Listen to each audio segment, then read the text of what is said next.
Capítulo 2. A sementeira da verdade. O semeador e a semente.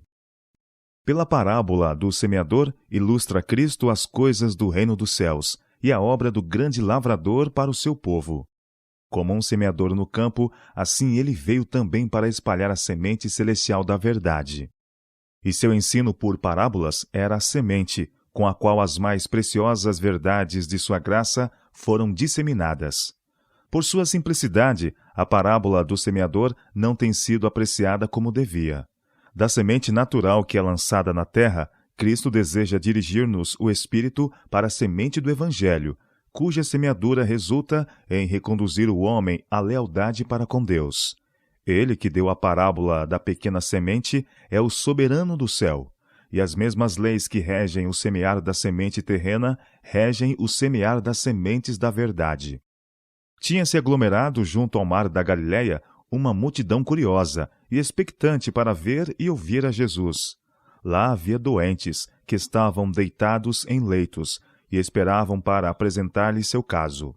Deus lhe havia dado o direito de aliviar a dor de uma geração pecaminosa e agora repreendia a enfermidade e difundia ao seu redor vida, saúde e paz. Aumentando a multidão continuamente, o povo se comprimia ao redor de Cristo, até não haver mais espaço para contê-los. Então, dirigindo uma palavra aos homens nos botes, subiu à embarcação, que estava pronta para levá-lo à outra margem do lago. E, ordenando aos discípulos que se afastassem um pouco da terra, falou à multidão reunida na margem. Junto ao lago estava a bela planície de Genezaré. Além erguiam-se as colinas, e no sopé do monte, como também no planalto, havia semeadores e ceifeiros trabalhando, uns espalhando a semente e os outros ceifando o cereal maduro. Contemplando esta cena, Cristo disse: Eis que o semeador saiu a semear, e quando semeava, uma parte da semente caiu ao pé do caminho, e vieram as aves e comeram-na. E outra parte caiu em pedregais, onde não havia terra bastante, e logo nasceu, porque não tinha terra funda. Mas, vindo o sol, queimou-se e secou-se, porque não tinha raiz. E outra caiu entre espinhos, e os espinhos cresceram e sufocaram-na. E outra caiu em boa terra, e deu fruto, um a 100, outro a 60 e outro a 30. A missão de Cristo não foi compreendida pelos homens de seu tempo. A maneira de sua vinda não estava em harmonia com a expectativa deles. O Senhor Jesus era o fundamento de toda a dispensação judaica. Seus imponentes serviços foram ordenados por Deus. Foram designados para ensinar ao povo que no tempo determinado viria aquele ao qual apontavam aquelas cerimônias. Mas os judeus tinham exaltado as formalidades e cerimônias e perdido de vista seu objetivo. As tradições, máximas e decretos de homens ocultavam-lhes as lições que Deus intencionava comunicar-lhes. Estas máximas e tradições tornaram-se um obstáculo para a sua compreensão e prática da verdadeira religião. E ao ver a realidade na pessoa de Cristo, não reconheceram nele o cumprimento de todos os símbolos, a substância de todas as sombras. Rejeitaram o antítipo e apegaram-se a seus tipos e cerimônias inúteis. O Filho do Homem viera, mas continuaram pedindo um sinal. A mensagem: arrependei-vos, porque é chegado o reino dos céus. Respondiam, exigindo um milagre. O Evangelho de Cristo lhes era uma pedra de tropeço, porque em vez de um Salvador, pediam um sinal. Esperavam que o Messias provasse suas reivindicações por vitórias brilhantes, para estabelecer seu império sobre as ruínas de reinos terrestres. Como resposta a essa expectativa, deu Cristo a parábola do semeador. O reino de Deus não devia prevalecer pela força de armas, nem por intervenções violentas, mas pela implantação de um princípio novo no coração dos homens. O que semeia a boa semente é o Filho do Homem. Mateus capítulo 13, verso 37. Cristo viera, não como rei, mas como semeador, não para subverter reinos, mas para espalhar a semente, não para levar seus seguidores a triunfos terrenos e grandezas nacionais, mas para uma colheita que será ganha depois de paciente trabalho e por perdas e desilusões. Os fariseus compreendiam a significação da parábola de Cristo, mas o seu ensino lhes era indesejável. Faziam como se não o compreendessem. A grande massa envolvia-se no maior mistério ainda, o propósito do novo mestre, cujas palavras lhes moviam tão estranhamente o espírito e tão amargamente desapontavam as ambições. Os discípulos mesmos não compreenderam a parábola, mas foi-lhes instigado o interesse. Foram ter particularmente com Jesus e pediram explicação. Este desejo era justamente o que Jesus pretendia despertar para que lhes pudesse dar instrução mais definida. Explicou-lhes a parábola, do mesmo modo que tornará clara sua palavra a todos os que o procuram em sinceridade de coração. Os que estudam a palavra de Deus, com coração aberto para a iluminação do Espírito Santo, não permanecerão em trevas quanto à significação da mesma. Se alguém quiser fazer a vontade dele, dizia Cristo, pela mesma doutrina, conhecerá se ela é de Deus ou se eu falo de mim mesmo. São João capítulo 7, verso 17. Todos os que vão a Cristo com o desejo de um mais claro conhecimento da verdade, o receberão. Ele lhes desdobrará os mistérios do reino dos céus, e os mesmos serão compreendidos pelos corações que anelam conhecer a verdade. Uma luz celeste raiará no templo da alma e será revelada a outros como o brilho refulgente de uma lâmpada em estrada tenebrosa. Eis que o semeador saiu a semear.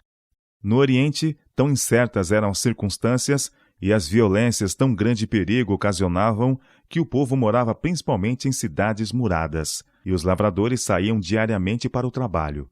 Assim saiu também Cristo, o semeador celeste, a semear. Deixou o seu lar seguro e cheio de paz. Deixou a glória que possuía junto ao Pai, antes de o mundo existir. Deixou sua posição no trono do universo.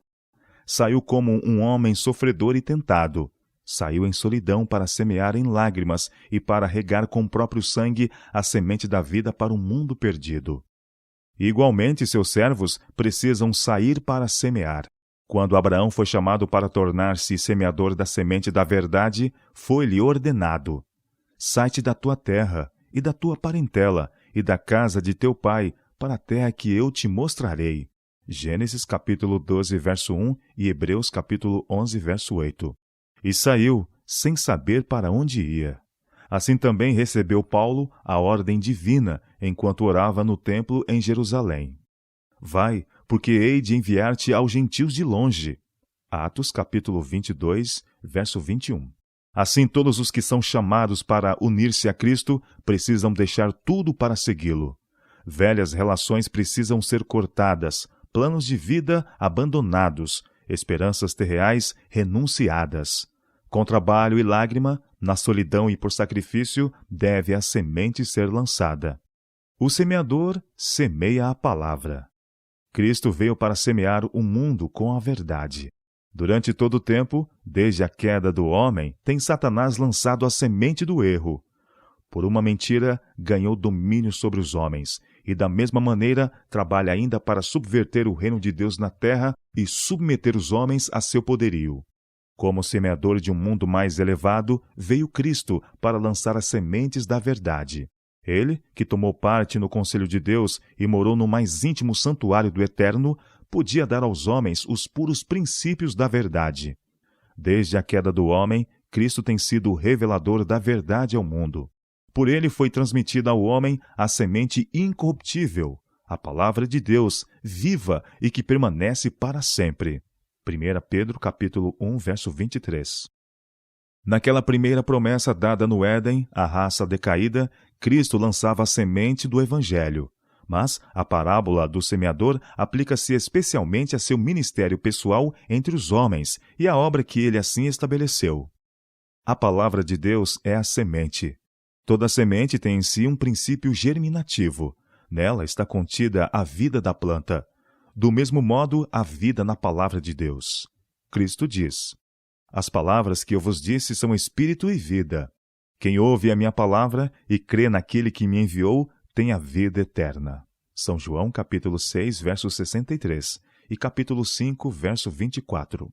Em cada mandamento, em cada promessa da palavra de Deus está o poder, sim, a vida de Deus, pelo qual o mandamento pode ser cumprido e realizada a promessa. Aquele que pela fé aceita a palavra, recebe a própria vida e o caráter de Deus. Cada semente produz frutos segundo sua espécie. Lançai a semente sob condições adequadas e desenvolverá sua própria vida na planta.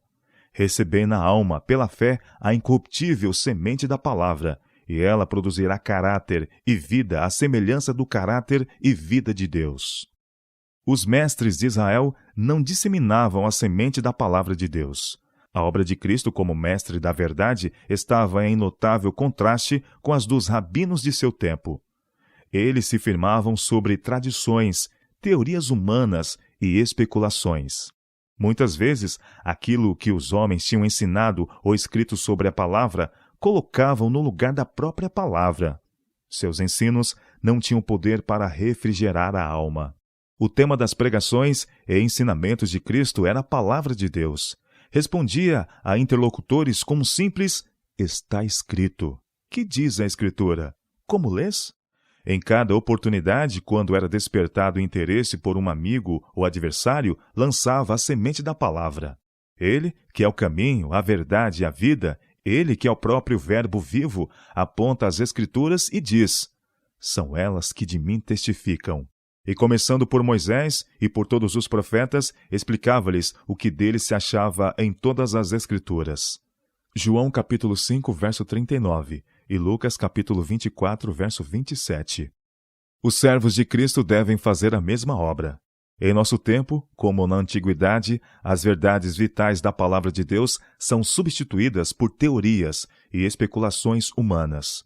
Muitos professos ministros do Evangelho não aceitam toda a Bíblia como a palavra inspirada. Um sábio rejeita esta parte, outro duvida daquela. Elevam sua opinião acima da palavra, e as Escrituras que eles ensinam repousam sobre a autoridade deles próprios. Sua autenticidade divina é destruída.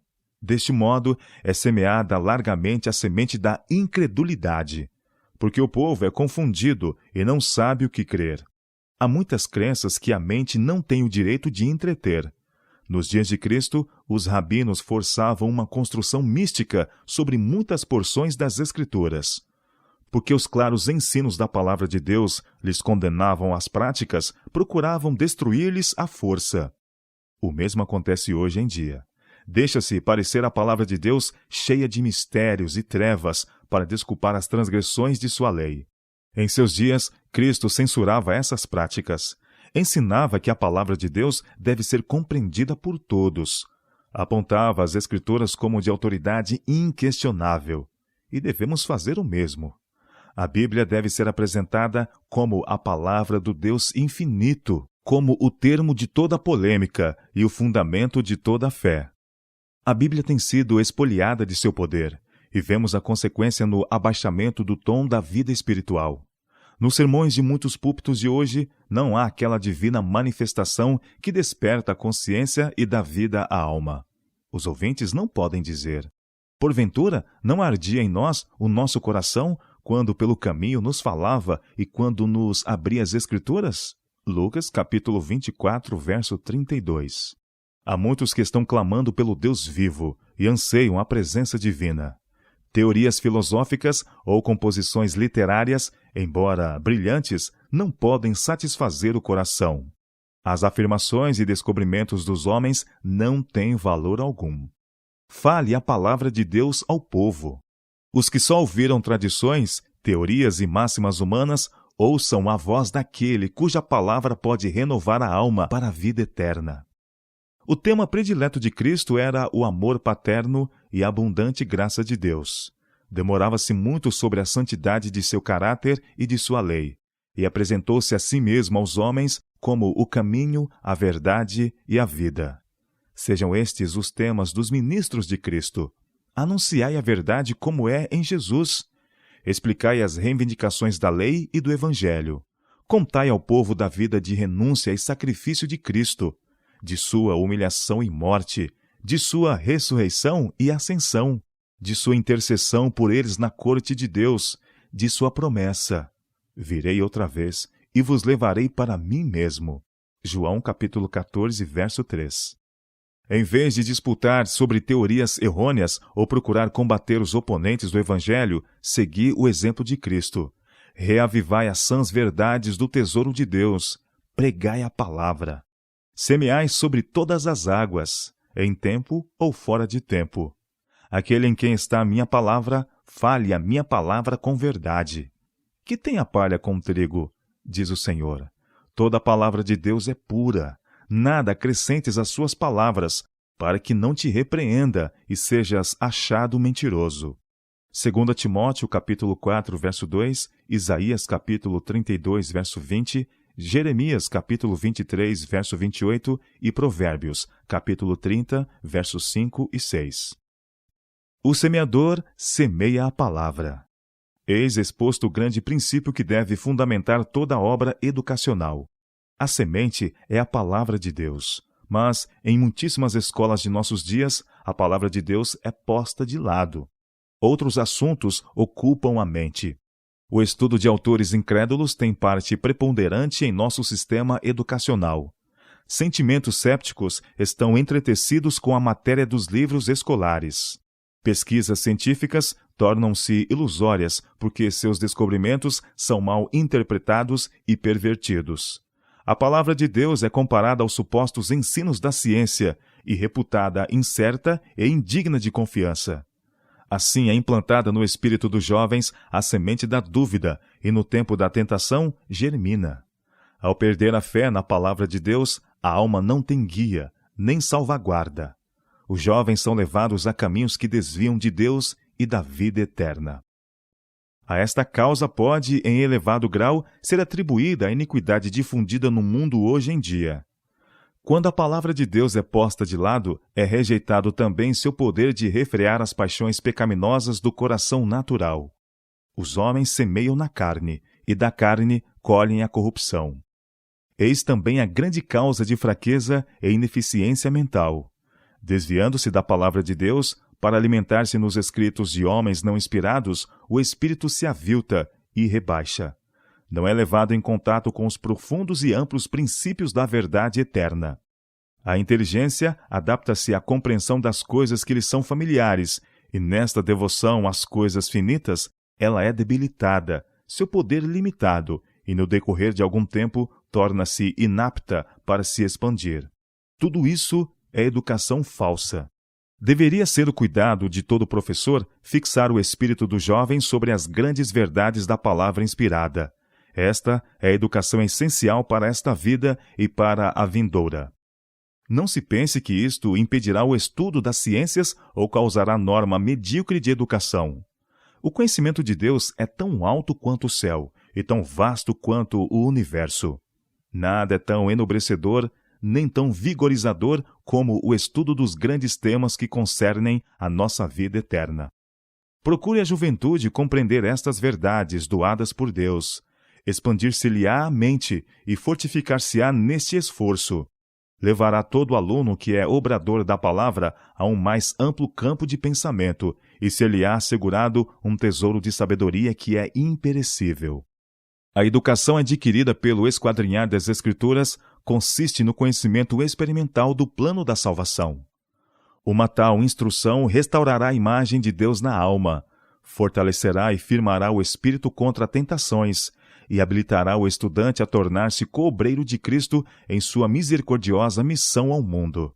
Fará dele um membro da família celestial, preparando-o para participar da herança dos santos na luz. Mas o professor da verdade sagrada só poderá comunicar aquilo que ele conhece por experiência própria. O semeador semeia sua semente. Cristo ensinava a verdade, porque ele era a verdade. Seu próprio pensar, seu caráter, sua experiência da vida eram incorporados em seus ensinos.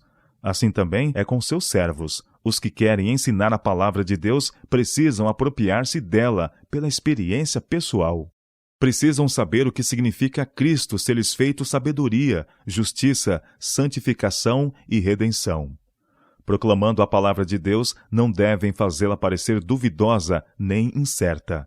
Devem declarar como o apóstolo Pedro: porque não vos fiz saber a virtude e a vinda de nosso Senhor Jesus Cristo seguindo fábulas artificialmente compostas, mas nós mesmos vimos a sua majestade. 2 Pedro, capítulo 1, verso 16. Todo ministro de Cristo e todo professor deve estar habilitado a dizer com o amado João: porque a vida foi manifestada, e nós a vimos, e testificamos dela, e vos anunciamos a vida eterna, que estava com o Pai, e nos foi manifestada. 1 João capítulo 1, verso 2. O solo ao pé do caminho. Aquilo de que a parábola do semeador principalmente trata é o efeito produzido sobre o crescimento da semente pelo solo em que é lançada.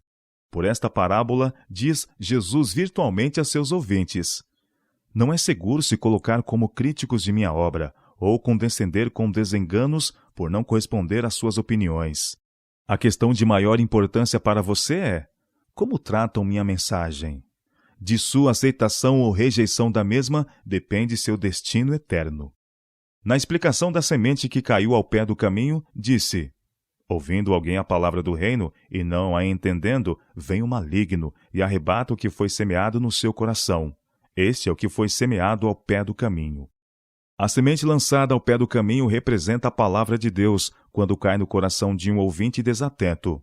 Como o calcar do caminho, pisado pelos pés de homens e animais, é o coração que se torna estrada para o comércio do mundo, seus prazeres e pecados.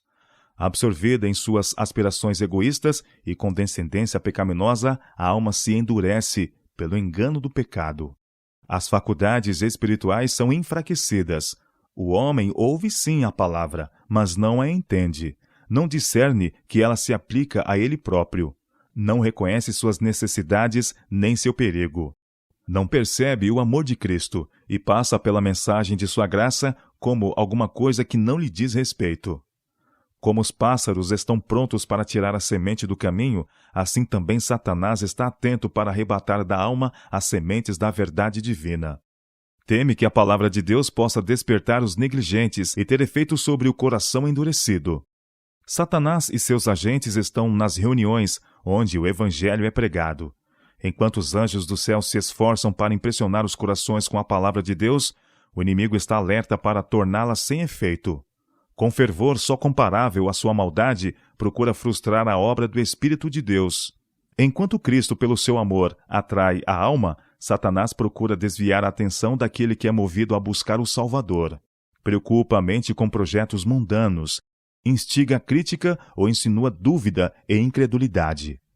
A linguagem do orador ou suas maneiras podem não agradar o ouvinte, e ele se detém sobre estes defeitos.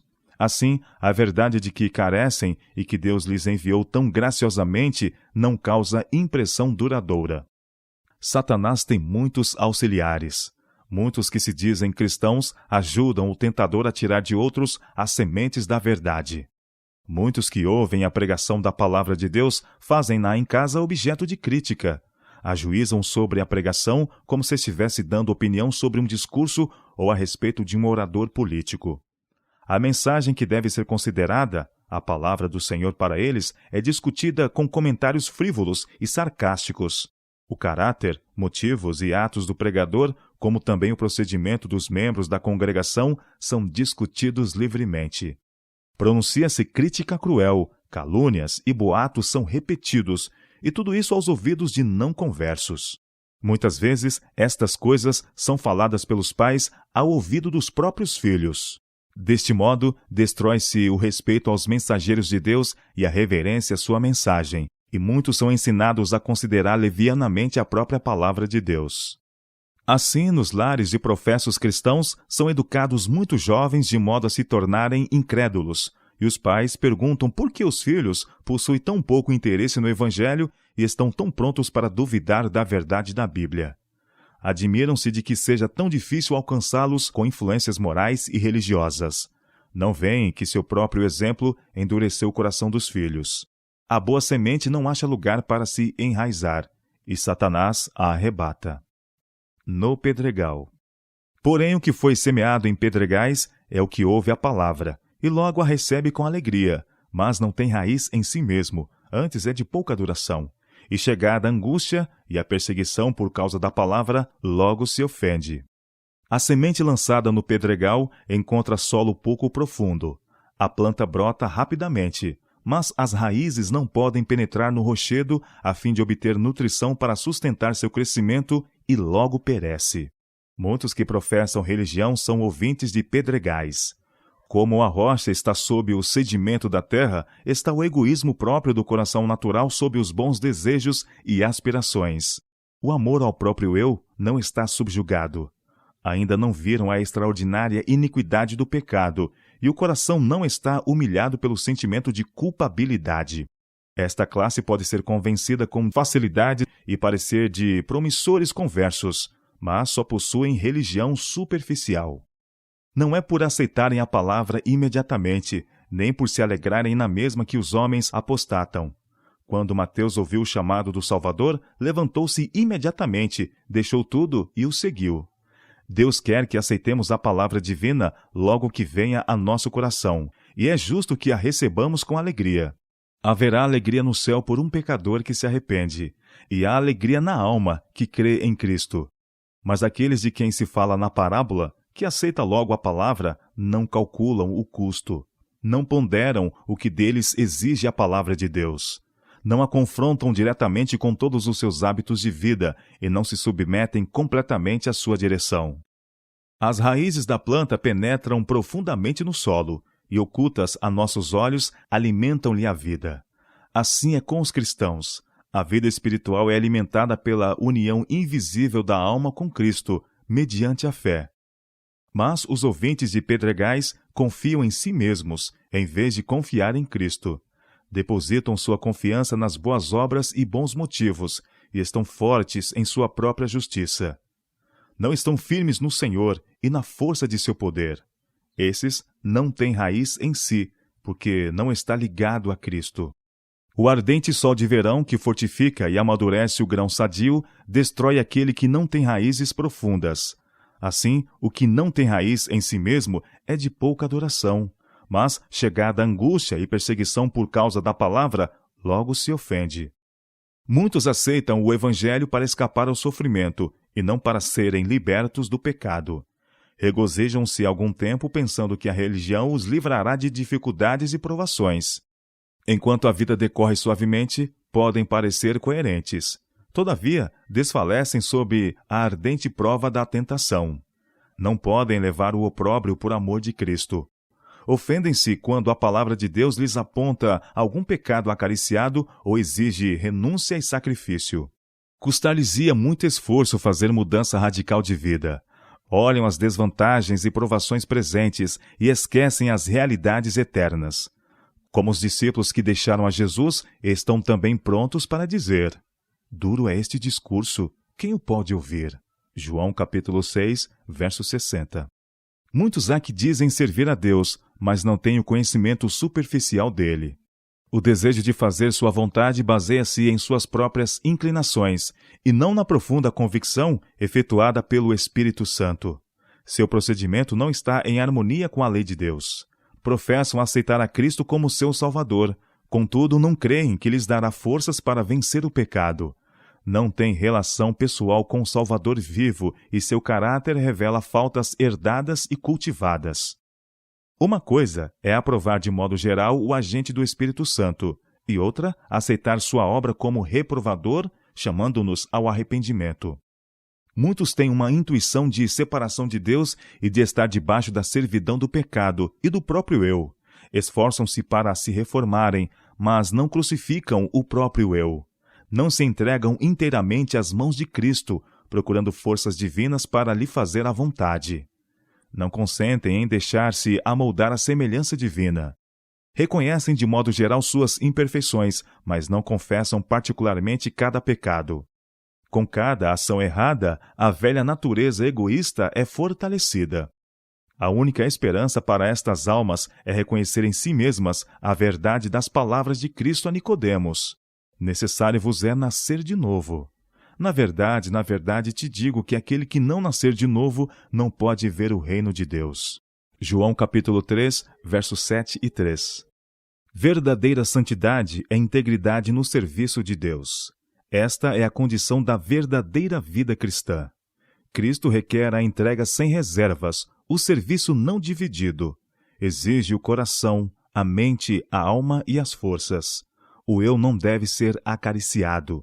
Quem vive para si mesmo não é cristão. O amor precisa ser o móvel de ação. O amor é o princípio básico do governo de Deus no céu e na terra, e deve ser o fundamento do caráter cristão. Isto unicamente pode torná-lo e guardá-lo inabalável, habilitá-lo a resistir às provas e tentações. E o amor será revelado no sacrifício. O plano de salvação foi firmado em sacrifício, um sacrifício tão profundo, amplo e alto que é incomensurável.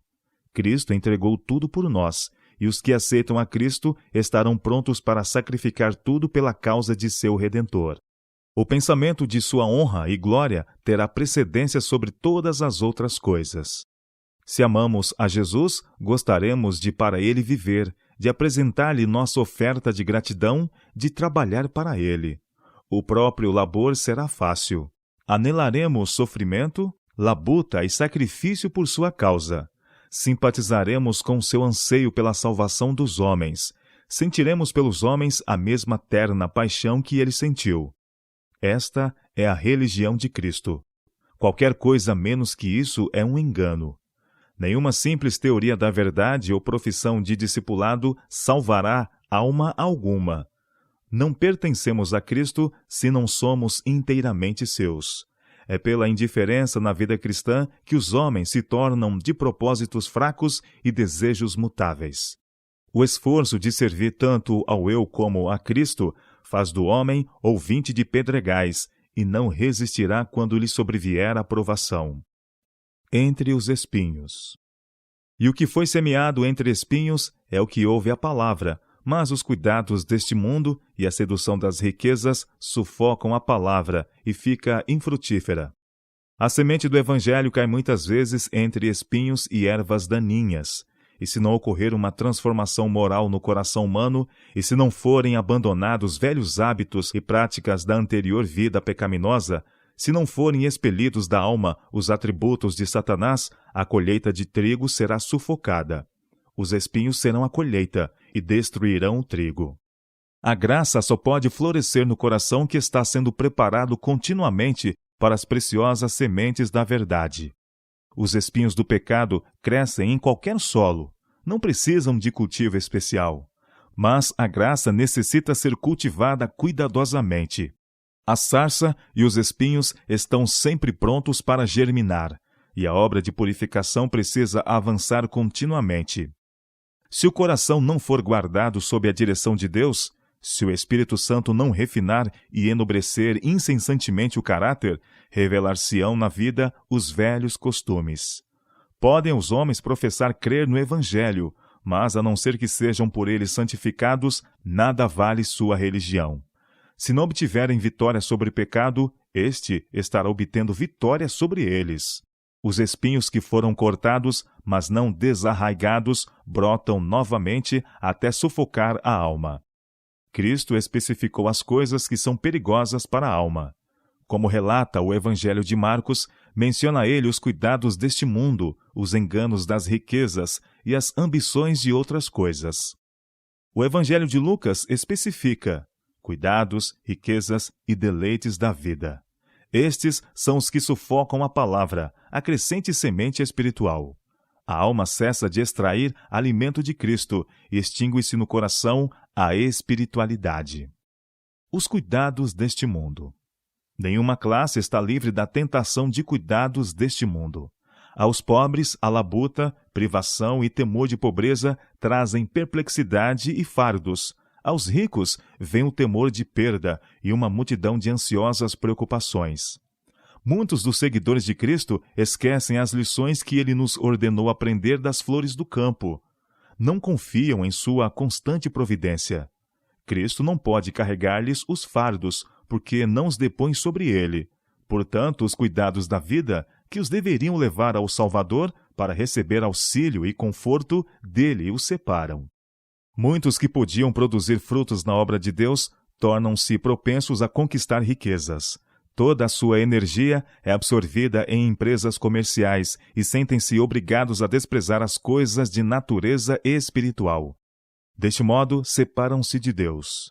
É-nos recomendado nas Escrituras não sermos vagarosos no cuidado. Romanos capítulo 12, verso 11. Devemos trabalhar para que possamos dar alguma coisa aos necessitados. Os cristãos precisam trabalhar, precisam ocupar-se em atividades e podem fazê-lo sem cometer pecado.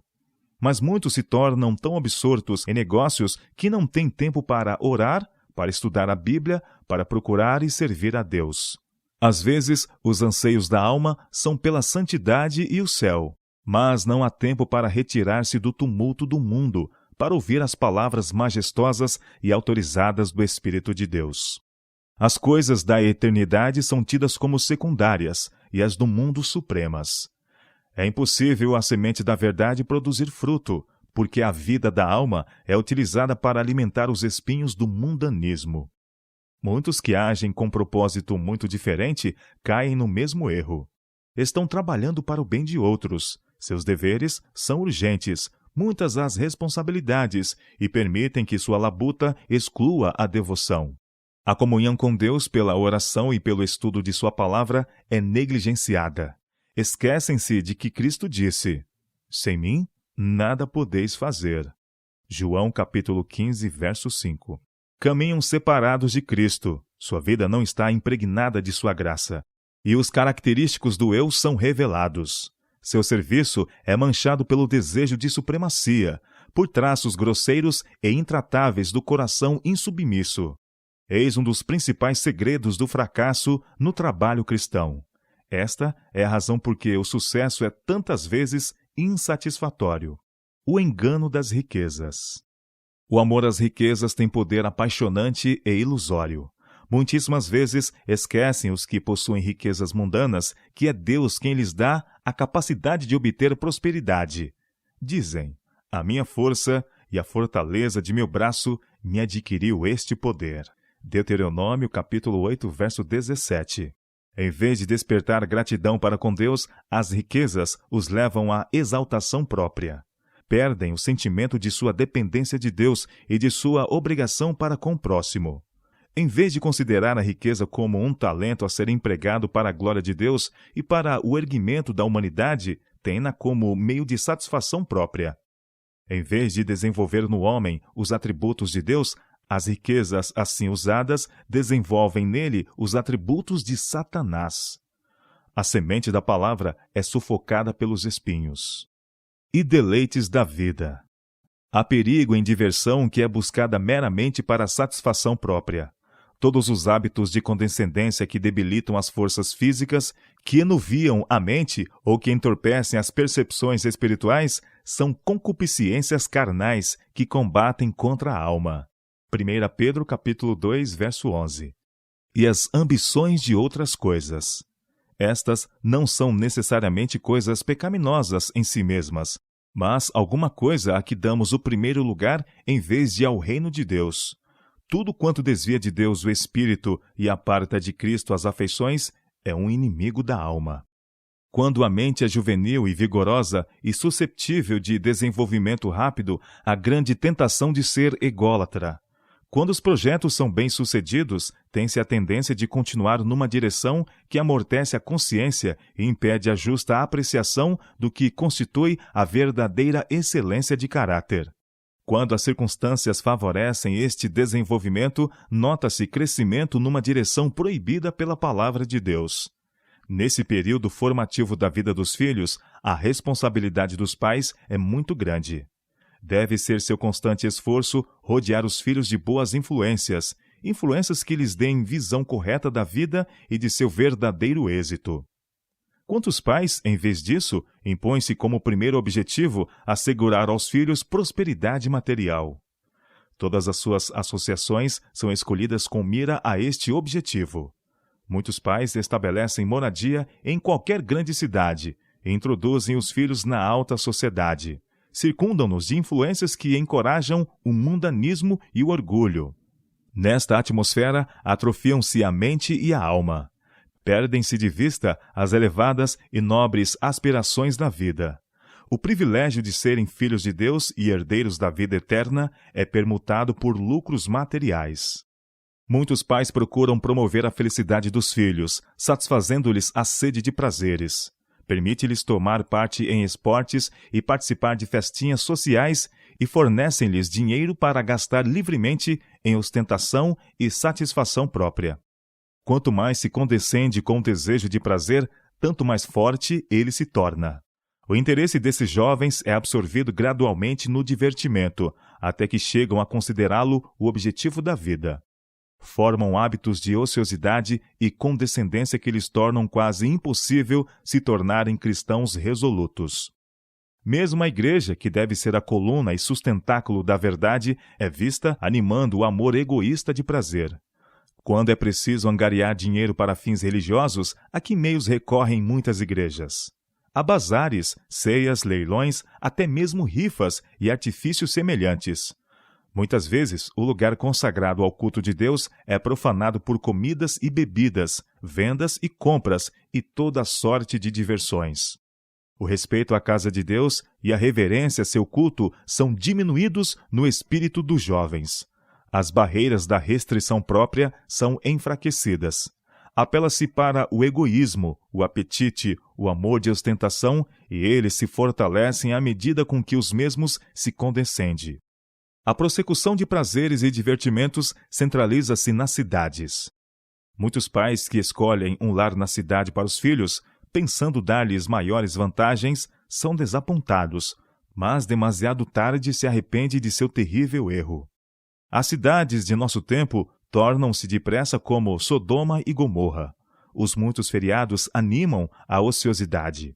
Os divertimentos excitantes, o teatro, corridas de cavalo, jogos, as bebidas alcoólicas, banquetes e orgias, excitam ao extremo todas as paixões.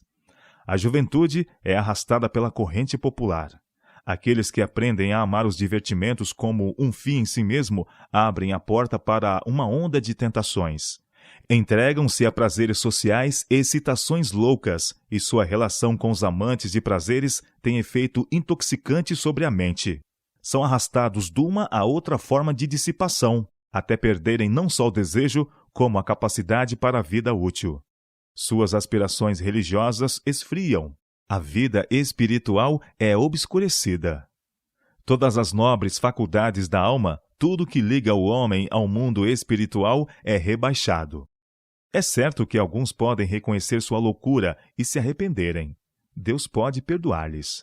Mas feriram a própria alma e trouxeram sobre si perigo para a vida toda. O poder de discernimento, que deve ser conservado sempre aguçado e sensível para distinguir entre o bem e o mal, é em grande parte destruído. Não reconhecem imediatamente a voz admoestadora do Espírito Santo, nem discernem os ardis de Satanás. Muitas vezes caem em tentação no tempo de perigo e são alienados de Deus. O termo de sua vida de prazeres é ruína para este mundo e para o vindouro. Cuidados, riquezas e divertimentos são usados por Satanás no jogo de vida da alma humana. É-nos feita a admoestação: não ameis o mundo, nem o que no mundo há. Se alguém ama o mundo, o amor do Pai não está nele.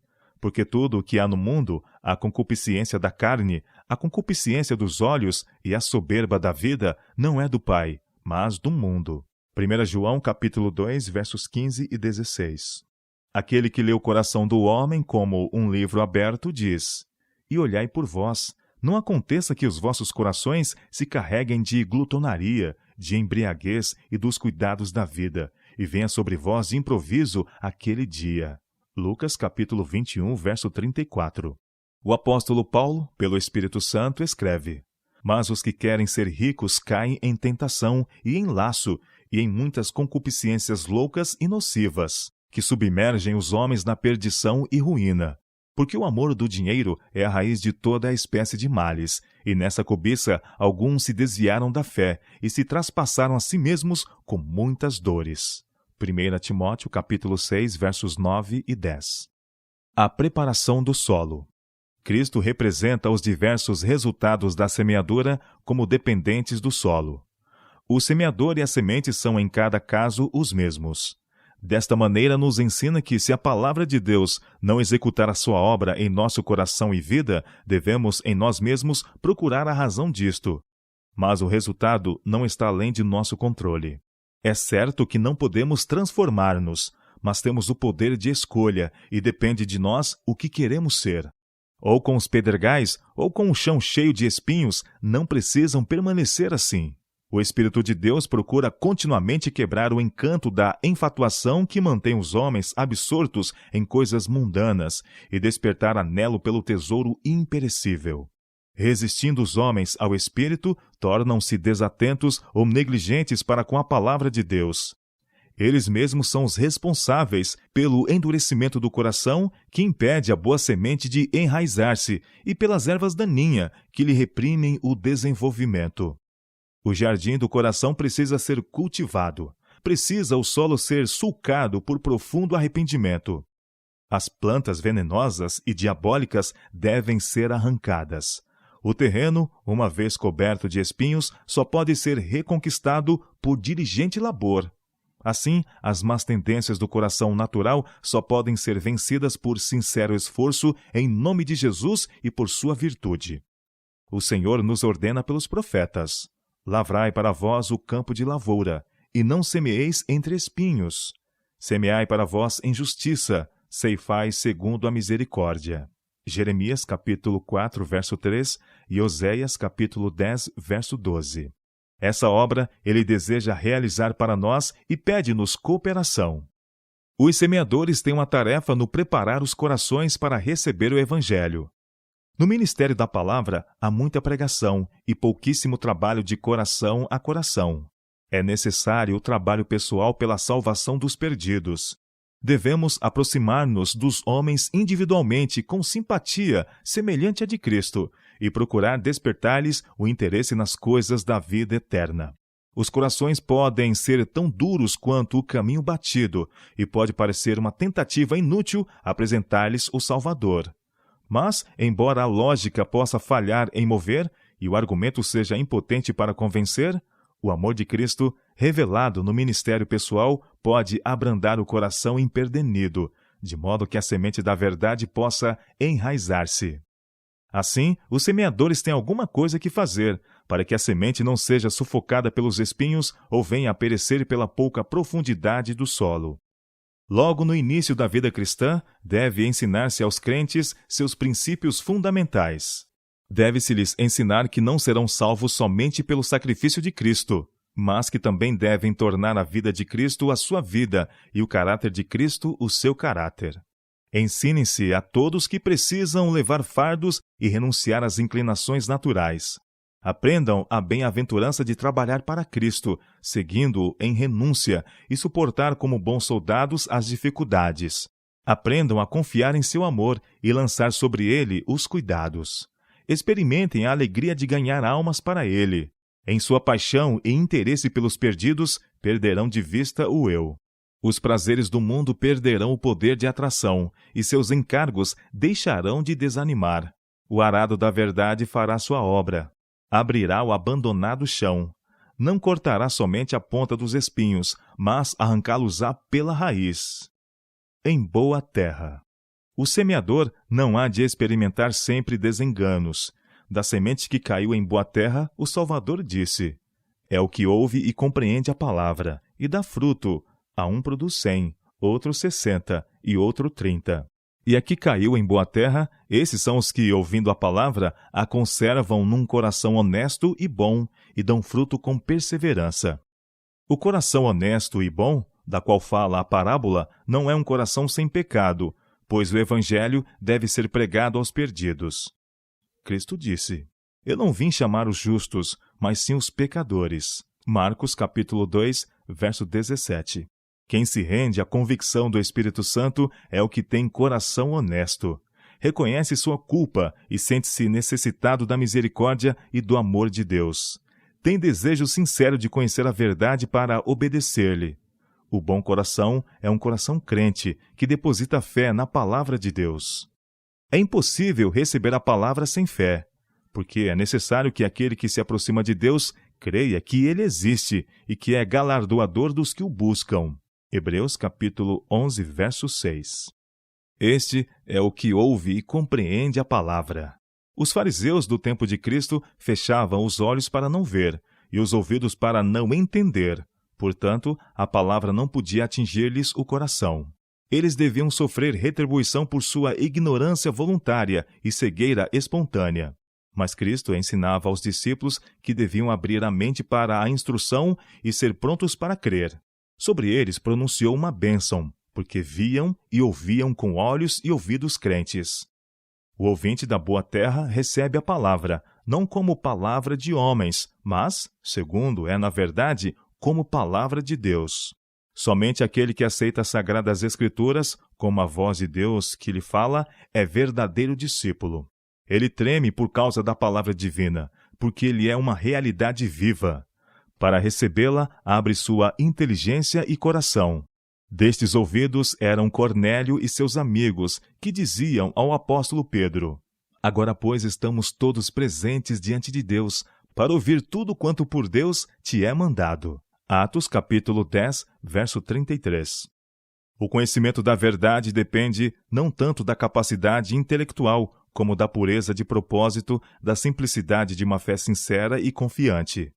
Daqueles que, com humildade de coração, buscam a direção divina, os anjos de Deus se aproximam. O Espírito Santo é doado para lhes abrir os ricos tesouros da verdade. Os ouvintes comparados à boa terra, tendo ouvido a palavra, conservam-na. Satanás, com todos os seus seres infernais, não a poderá arrebatar. Não basta simplesmente ler ou ouvir a palavra. Aquele que anela que as Escrituras lhe sejam úteis, precisam meditar sobre a verdade que lhe foi apresentada. Precisa aprender a significação das palavras da verdade, por sincera atenção e pensar devoto, e sorver profundamente o espírito dos oráculos sagrados. Deus nos ordena encher o espírito com elevados e puros pensamentos. Deseja que meditemos sobre seu amor e misericórdia, e estudemos sua maravilhosa obra no grande plano da redenção. Então nossa percepção da verdade tornar-se-á mais e mais clara, e nosso desejo de pureza de coração e clareza de pensamento mais elevado e mais santo. A alma que descansa na pura atmosfera de santa meditação será transformada pela comunhão com Deus mediante o estudo das Escrituras. E dão fruto. Os que, tendo ouvido a palavra, aguardam, produzirão fruto pela obediência. Recebida na alma, a palavra de Deus se manifestará em boas obras. O resultado será visto na vida e caráter semelhantes aos de Cristo. Jesus dizia de si mesmo: Deleito-me em fazer a tua vontade, ó Deus meu. Assim a tua lei está dentro do meu coração, porque não busco a minha vontade, mas a vontade do Pai que me enviou. Salmo capítulo 40, verso 8 e João capítulo 5, verso 30. E a Bíblia diz: Aquele que diz que está nele, também deve andar como ele andou. 1 João capítulo 2, verso 6. A palavra de Deus colide muitas vezes com os traços de caráter herdados e cultivados do homem e com seus hábitos de vida. Mas o ouvinte comparado à boa terra, recebendo a palavra, aceita todas as condições e exigências. Seus hábitos, costumes e práticas são submetidos à palavra de Deus. A seus olhos, os preceitos de homens mortais e falíveis reduzem-se à insignificância quando comparados com a palavra do Deus infinito.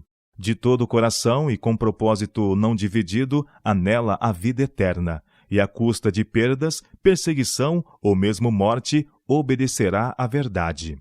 Produz frutos com perseverança. Ninguém que recebe a palavra de Deus está isento de dificuldades. Mas quando vem a aflição, o verdadeiro cristão não se torna inquieto, sem confiança nem desanimado. Embora não vejamos os resultados definidos das circunstâncias, ou não percebemos o propósito das providências de Deus, não devemos rejeitar nossa confiança. Lembramo-nos das ternas mercês do Senhor, lancemos sobre ele nossos cuidados e esperemos com paciência sua salvação. Pela luta, a vida espiritual é fortificada. Provações bem suportadas desenvolverão a resistência do caráter e preciosas graças espirituais. O perfeito fruto da fé, da mansidão e da caridade amadurece frequentemente melhor debaixo de tempestades e trevas. Eis que o lavrador espera o precioso fruto da terra, aguardando-o com paciência, até que receba a chuva temporã e serôdia. Tiago capítulo 5, verso 7. Assim deve o cristão aguardar com paciência a frutificação da palavra de Deus em sua vida. Muitas vezes, Deus nos atende às orações quando lhe pedimos as graças do Espírito, levando-nos a circunstâncias que desenvolverão estes frutos.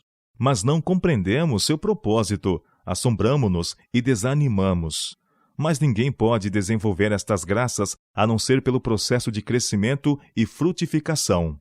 Nossa parte é receber a palavra de Deus e conservá-la, rendendo-nos inteiramente à sua direção, e será realizada em nós seu propósito.